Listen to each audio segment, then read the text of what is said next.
Praise lord డైకర్ evangelism ఇండియాకి మరొకసారి స్వాగతము. Friends, దేవుడు నిజంగా ఎంత గొప్ప పని చేశాడో అనే దాని గురించి ఒక రుజువు మీ ప్రార్థన.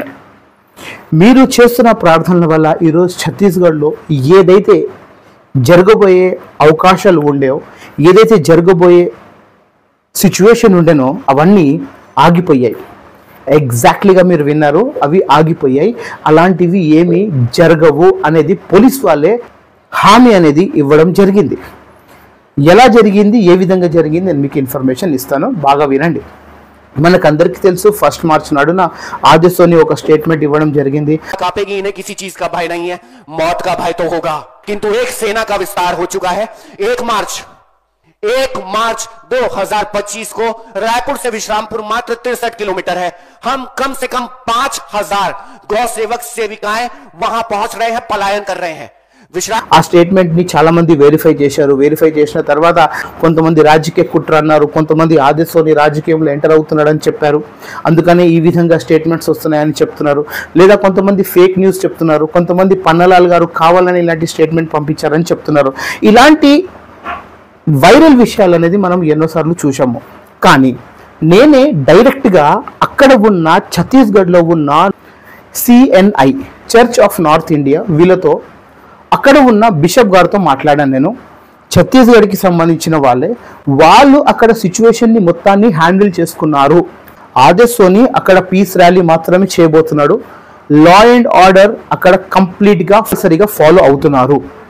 ఎవరైతే కౌ స్లాటరింగ్ చేస్తున్నారో వాళ్ళను కౌన్సిలింగ్ ఇవ్వబోతున్నారు. వాళ్ళపైన ఎలాంటి చేతులు కానీ వాళ్ళపైన ఎలాంటి దెబ్బ కూడా పడనీయకుండా గవర్నమెంట్ అనే వాళ్ళు చర్యలు తీసుకుంటారు. సో అక్కడ ఉన్న బిషప్ గారు నాతో మాట్లాడడం జరిగింది. నేను ఆ బిషప్ గారితో మాట్లాడాను. ఒకసారి ఆ బిషప్ గారు పేరు రాకేష్ సాల్మన్. అతను ఇంతకు ముందు కూడా ఆదేశోనితో మాట్లాడడం జరిగింది. అతను ఏం మాట్లాడాడో ఆ వీడియో నేను తర్వాత పెడతాను. ఫస్ట్ నేను ఇంకా రాకేష్ సాల్మన్ గారు ఏం మాట్లాడారో ఆ మాటలు మీరు వినాలని నేను కోరుతున్నాను. ఎందుకు అనంటే ఇప్పటికే మన క్రిస్టియానిటీలో ఈ ఆందోళన బాగా పెరిగిపోయింది. ఛత్తీస్గఢ్ విషయంలో వాస్తవంగా అక్కడ క్రైస్తవుల పైన హింసలు జరుగుతున్నాయి. కానీ ఆడవాళ్ళని చంపేయడం, మానభంగం చేస్తాం, రేప్ చేస్తాం, నడి రోడ్లు తీసుకుని వస్తాం అనేది ఒక నరేటివ్ క్రియేట్ చేసి క్రిస్టియానిటీ మధ్యలో ఒక భయం అనేది తీసుకురావడం జరిగింది. దీంతో ఆదేశోని తన స్పష్టత అనేది ఇవ్వడం జరిగింది. ఆయన నాతో కూడా మాట్లాడాడు. అదేవిధంగా ఎంతో మందితో కూడా మాట్లాడడం జరిగింది. కానీ క్లారిటీ అనేది ఎక్కడ కనిపిస్తలేదు.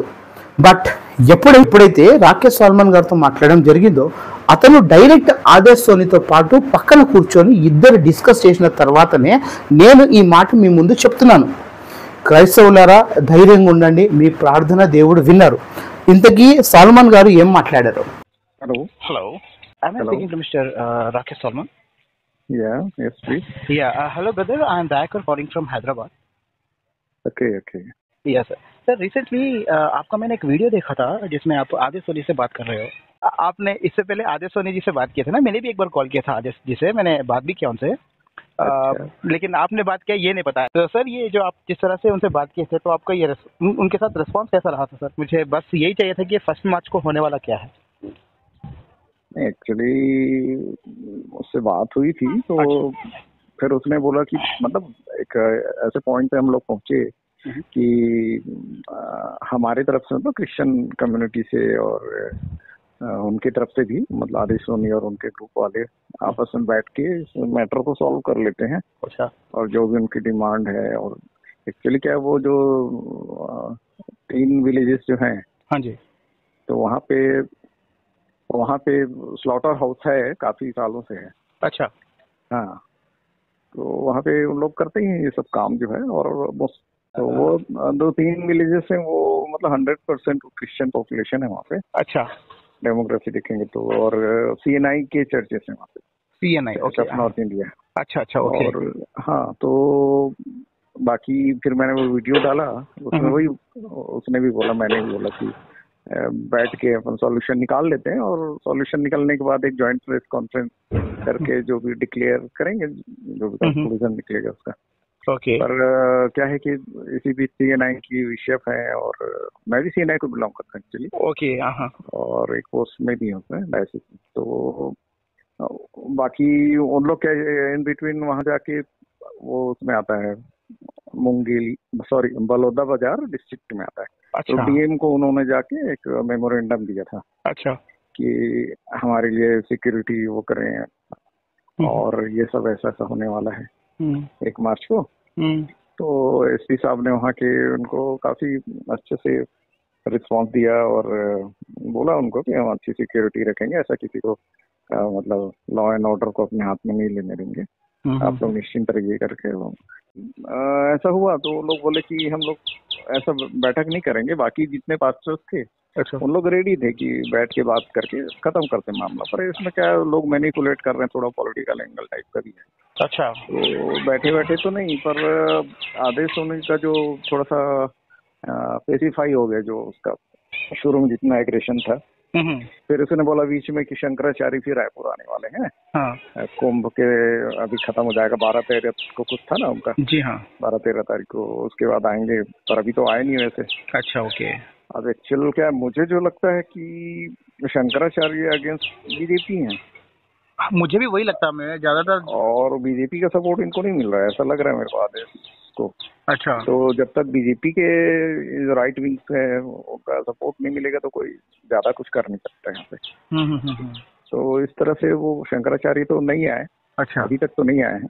ओके। और वो भी मार्च में शामिल होंगे ऐसा करके, और हम लोग कोई वायलेंस नहीं करेंगे और ये सबको तो उसने वो भी किया, खंडन भी किया अपने वीडियो बना के कि ऐसे लड़कियों के बारे में हमने कुछ नहीं बोला है नाम। फिर मेरे साथ जो वीडियो बनाया उसमें उसने बोला है कि हमारा क्रिश्चियंस के खिलाफ नहीं हो रहा है मार्च, जो इन लोग बिजनेस कर रहे हैं स्लॉटर हाउस का, इनके काऊ इसका बीफ का, उनके ही खिलाफ है, मतलब फोकस्ड है हमारा, बाकी क्रिश्चियన్స్ हमारा कोई लेना देना नहीं। ఆయన కన్నా ముందు నేను ఇంకొక బ్రదర్ తో కూడా మాట్లాడాను. అతను కూడా church of north India if I'm not wrong, వాళ్ళతో హెడ్ ఉన్న ఆ వ్యక్తితో కూడా మాట్లాడడం జరిగింది. అతను కూడా ఏమన్నారు అని అంటే, నా పేరు తీయకండి, కానీ ఇవన్నీ ఏం జరిగే అవకాశం లేవు, లా అండ్ ఆర్డర్ మేము చేయాల్సిన మా ప్రోటోకాల్ అనేది కంటిన్యూగా జరుగుతున్నాయి. సో కాబట్టి బయట వాళ్ళు వచ్చి లేనిపోని గందరగోళం చేయకుండా, వేరే స్టేట్ నుంచి వచ్చి ఆ ప్రాంతంలో వచ్చి లేనిపోని రెచ్చగొట్టేలాగా పనులు చేయకపోతే ఇంకా బాగుంటుంది. ఎందుకు అనంటే ఆయన 5,000 అన్నాడు, 10,000 అన్నాడు, కానీ ఆయనకు అంత సీన్ లేదు. ఆయన ఏదో ఇప్పుడిప్పుడే కాస్త ఎదుగుతున్నాడు. కొంచెము ఏదో పబ్లిసిటీ కోసం ఆయన 10,000 మంది 5,000 మందిని తీసుకొని వస్తున్నానని చెప్తున్నాడు.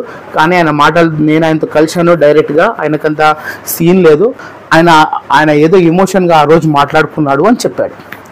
పైగా ఆయనతో పాటు ఇంకొక ఆ బాబా కూడా ఒక మాట మాట్లాడారు కదా, మనం అందరం విన్నాం. ఏమన్నాడంటే కనుక, మీరందరూ వెళ్ళిపోయండి, ఎవరైతే ఆవుని చంపేస్తారో వాళ్ళ తలైనా నరకండి, వాళ్ళైనా చంపండి, చంపిన తర్వాత మీరైనా చావండి అన్నట్టు ఒక మాట మాట్లాడారు. ఆయన పేరు ఏంటిదంటే ఆది ముక్తేశ్వరానంద, if I'm not wrong.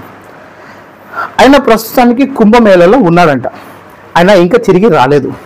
So కాబట్టి ఆయన వచ్చిన తర్వాత ఆయనతో కలిసి మాట్లాడడం అనేది జరగబోతుంది. మూడో పాయింట్ ఏంటిది అని అంటే, ఏ ముక్తేశ్వరానంద గురించి, ఏ ముక్తేశ్వరానందతో మాట్లాడాడో, ఏ బాబా అయితే మాట్లాడాడో ఆ బాబా 100% బీజేపీకి అగెయిన్స్ట్గా ఉన్నాడు.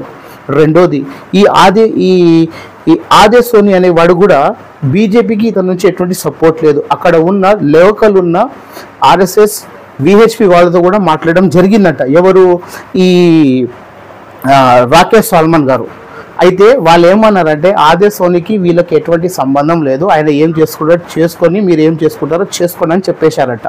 సో దీంతో ఏం క్లారిఫికేషన్ వచ్చింది అని అంటే, ఇతనికి ఎటువంటి రాజకీయ సపోర్ట్ లేదు, ఇతను యాజ్ యూజువల్గా ఒక రాజకీయంలో ముందు రావడానికి కొన్ని ప్రయత్నం చేస్తున్నాడు, అంతేకాని వాళ్ళని చంపడము ఇవి కాదు. దీనికి ఒకటే ఎజెండా ఏం తీసుకున్నాడంటే కనుక, ఆవులను సంరక్షించడం, ఆవులను కాపాడాలి, అంతే. దీనిపైన మాత్రమే ర్యాలీ చేస్తున్నాడు, కానీ మిగతా ఏ టాపిక్ లేదు. సో కాబట్టి ఎవరు వరి అవ్వాల్సిన అవసరం లేదు. అక్కడ ర్యాలీ ఏదైతే చేస్తున్నారో ఆ ర్యాలీ అంతా మన క్రిస్టియన్స్ వాళ్ళు, అదంటే కేవలం దుర్గ్ అనే ప్రాంతం ఏదైతే ఉందో, లేకపోతే అక్కడ ఉన్న ఏదైతే ఊర్లు ఉన్నాయో అవన్నీ ఫుల్ క్రైస్తవులు ఉండే ప్రాంతము. అక్కడ ఎవ్వరు కూడా ఇంత కూడా వాళ్ళపైన చేయి లేపే సీన్ లేదు అని చెప్తున్నారు. సో కాబట్టి నాకు వచ్చిన ఇన్ఫర్మేషన్ నేను మీకు చెప్తున్నాను, నేను డైరెక్ట్గా మాట్లాడాను కాబట్టి చెప్తున్నాను. పైగా ఆ ప్రాంతంలో ఉన్న బిషప్ గారితో మాట్లాడాను కాబట్టి చెప్తున్నాను. సో నేను బిషప్ గారు ఏం మాట్లాడానో అది మీకు చూపెడతాను. అదేవిధంగా ఆ బిషప్ గారు ఆద్య సోని ఇద్దరు కలిసి ఏం మాట్లాడారో అది కూడా మీకు నేను నెక్స్ట్ వీడియోలో చూపెడతాను. So God bless you all. మీ ప్రార్థన దేవుడు విన్నారు, మనందరి ప్రార్థన దేవుడు విన్నారు. సో ఛత్తీస్గఢ్ గురించి మనం ఇంకా ప్రార్థన చేస్తాం. కాకపోతే అక్కడ కూడా చాలా ప్రాబ్లం ఫేస్ చేస్తున్నారు, కానీ ఇంత దారుణమైన పరిస్థితి జరుగుతుంది అని ఏదైతే నరేటివ్ క్రియేట్ అయిందో అలాంటివి ఏం లేదు. God bless you all. Have a great day.